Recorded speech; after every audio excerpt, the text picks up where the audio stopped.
morning, or depending on when you're watching this, good afternoon, good evening, or good night. My name's Ross, and as always told out of Voice of Radio.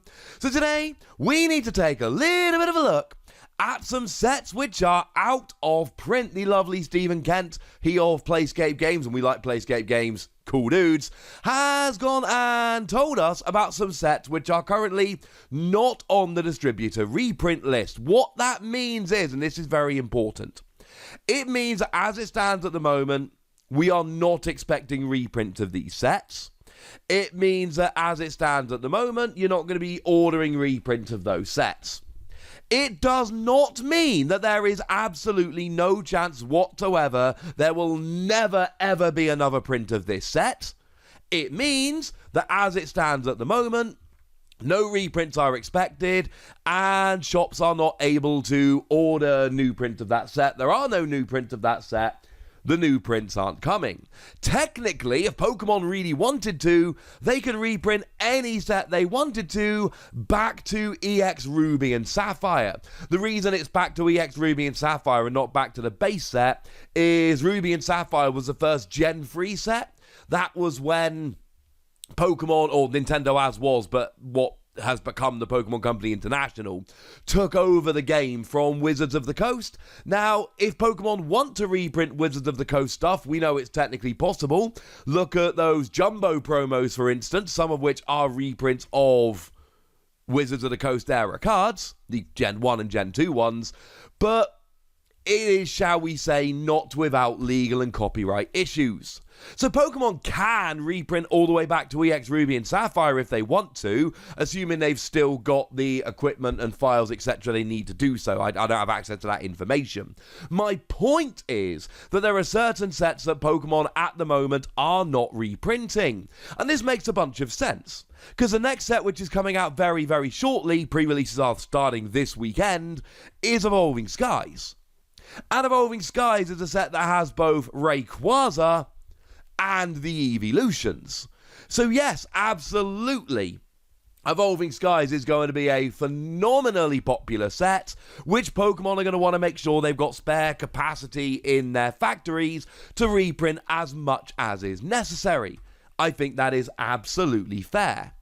Similarly, Celebrations is coming out in a couple of months' time, and that is another phenomenally hyped set, which is going to be very, very popular indeed. So once again, that is a set for which Pokemon is going to want to have a whole bunch of spare capacity to make sure that they can reprint as much as they like. So it frankly doesn't make a huge amount of sense for Pokemon to worry about reprinting older sets when they've got two sets coming up. And look, Pokemon know as well as we do. They pay attention. They know how excited we are for these sets. They know how hyped these sets are. They know how cool these sets are going to be.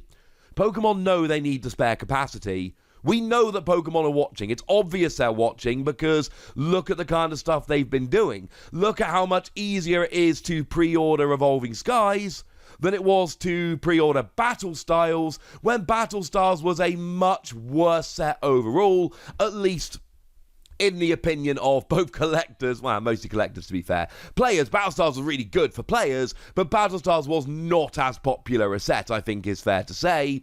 And yet, pre-ordering Battle Styles was a nightmare, and pre-ordering Evolving Skies is significantly easier. So we know that Pokemon are paying attention. So with all of that borne in mind as to exactly why they need to be stopping printing certain sets, etc., which sets are actually stopping being printed? It is Sword and Shield, Darkness Ablaze, and Vivid Voltage. They are now on the out of print / no longer available list, according to at least one distributor. Rebel Clash, incidentally, has been on that list for a little while. It was the only one on that list, but Rebel Clash, as we know, is the least popular of the Sword and Shield sets. And you can be upset about that as much as you like, but Rebel Clash, it doesn't really have any money cards in, and it also wasn't particularly good for players. I mean, the best deck from Rebel Clash was Dragapult, and Dragapult VMAX was amazing, but the second Darkness Ablaze dropped, Eternatus knocked it out of the metagame, and it never really came back, unfortunately. So, yeah, Rebel Clash isn't being reprinted at the moment. That's a little bit sad, etc. But actually, when it comes down to it, it's kind of understandable. But we've now added these new sets, well, I'd say new sets, Sword and Shield, Darkness Ablaze, and Vivid Voltage. Now, for anybody paying attention, that is the first year of Sword and Shield in the Pokémon TCG. Because, of course, we get 4 sets per year in February, May, August, and November, although the last year it has been slightly disrupted because of the whole damn Pennick thing. And so 4 sets represents 1 year of the game. So what Pokemon have basically gone and done is said, right, yep, the first year, out. First year, we're not reprinting that anymore. And it's one of those where, if you really want, you can be terribly upset about it.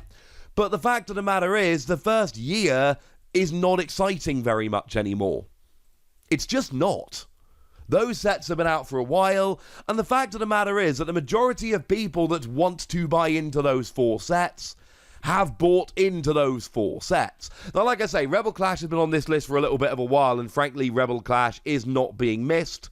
But these other sets are far more relevant. I mean, if you go back to Sword and Shield brought us Zacian, which is in that proper job top tier of cards. It is a phenomenal card that sees a huge amount of play. Not to mention it brought us a whole bunch of staples like Quick Ball, like Marnie, like Professor's Research. But then again, if we look at these kind of staple cards from Sword and Shield, they've been reprinted over and over again. I mean, the other day I showed you that new Trainer's Toolkit. It looks awesome. The lovely Alpha Tyrant TCG made this graphic, and if you'll notice, in the new Trainer's Toolkit, you get 2 Quick Ball, 2 Marnie, 2 Professor's Research, etc. So those new staple cards from Sword and Shield, yeah, fine. They're not going to be that available in booster boxes anymore, but you can just go and buy a Trainer's Toolkit, and they're right in there. Now, to be fair, there are a couple of money cards in Sword and Shield, which some people are going to be missing. I mean, largely you're talking about the Gold Zacian, Gold Quick Ball, Full Art Marnie, things of this nature. Yeah, there are some actually really good cards. But firstly, these are not that expensive, not compared to a bunch of other cards.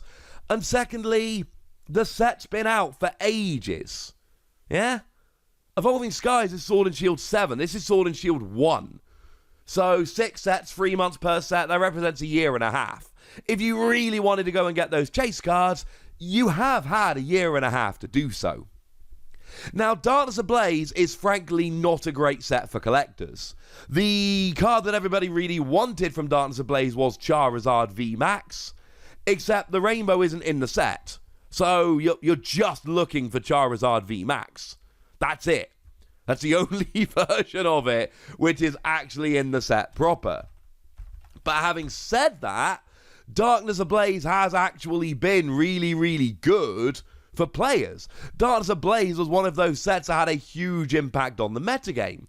Center Scorch was a great deck, although having said that, that has fallen out of favour before Welder rotates. With that having fallen out of favour and Welder rotating, I think it's fair to say that Center Scorch is probably gone. I mentioned Eternatus earlier, and Eternatus is again a very, very good deck. But there is a very strong argument that when we finally get Gengar VMAX, and incidentally there is still no word as to how and when we're actually getting that, that is just going to outclass it mostly. Plus, we can all be playing Galarian Zapdos at the moment, which is actually a superbly good counter to that card. So maybe the fact that Galarian Zapdos exists means nobody's really going to want to play it going forward anyway. But it absolutely is fair to say that Darkness Ablaze did bring us a whole bunch of really good new competitive cards. It's also, however, fair to say that the cards that really impacted the metagame have largely dropped off since. Except for Crobat V, of course. Crobat V is absolutely crazy, over the top, not so good. But firstly, that's been reprinted a couple of times. And secondly, you get 2 copies in that new Trainer's Toolkit. Seriously, if you are not kitted out for the Pokémon TCG, pick up the Trainer's Toolkit. It's amazing. So again, Darkness Ablaze is another set where we can probably turn around and say, you know what? It is about time. It really is. Incidentally, I did a video the other day comparing the price of these sets. It is going to be interesting to see what happens to these sets with them being out of print now. Although again, and I cannot stress this enough, being out of print doesn't mean they will never be printed again. It means at this precise moment in time, they are not currently being reprinted. They cannot be reordered. It is not some promise or guarantee that that will be the case forevermore. Now, Vivid Voltage is a fun one. Now, the Players' Cup. Every time the Players' Cup comes in, we have, so far at least, the Global Finals brings in a new set for playability. And in the Players' Cup 2, which is the first one I was lucky enough to be able to cast, it brought in Vivid Voltage. Vivid Voltage did nothing for playability. There were like a few odd cards like Talonflame and Leon that saw a tiny bit of play. And I mean a tiny bit of play. They are teched into the odd deck here and there. They are not staple cards by a long shot. So, yeah. In terms of playability, this is really not a set to be excited about. Really, Vivid Voltage is popular because of Rainbow Pikachu VMAX. And that's basically it, right? That is pretty much the entire reason people like Vivid Voltage. It is a chance to pull that Rainbow Pika. And to be fair, that Rainbow Pika is a very expensive card. It is one of the most sought after and expensive cards that can be pulled from packs in the Sword and Shield era. But it's like that one card. And like I say, it was pretty trash for players. So again, my point here is that, yeah, these 4 sets might all be out of print at this stage. How many of you really care? Now, if you're players, you've probably picked up the singles that you need at this stage. Although, to be fair, with real-life tournaments not being out there, maybe you haven't. But tip from Wassy, if there's any singles you want, go and get them now. Because when tournaments kick off again, prices of those playable singles will rise. And if you're collectors, you've probably got the sealed product you want, and you've probably picked up the individual cards that you want to collect anyway. Like I say, the most recent of these is Vivid Voltage, which is Sword and Shield 4. We are 3 sets past that right now, and like I've said, Vivid Voltage, I mean, every set's got cool cards in. I like every set that comes out. But the fact of the matter is, in terms of playability, Vivid Voltage was a weaker set, and in terms of collectability, it was rather saved by 1 card, so I'm not sure any of these are going to be huge losses. Is anyone out there really going, oh no, I wanted Rebel Clash, now I've got to go and buy Evolving Skies instead? Because I'm willing to bet that, like me, most of you are saving your money for Evolving Skies, and I think that sounds absolutely fair. So there we go, ladies and gentlemen. Thank you to the lovely Stephen Kent of Playscape Games for sharing the information with us. Makes my life a lot easier. Maybe I should start an online shop, and then I'll get all this distributor information. And I can sell you guys cards, and we can have Wassy deals, and I can give signed cards away that nobody actually wants, but it will make me feel important. That could be fun, right? That doesn't sound like much work.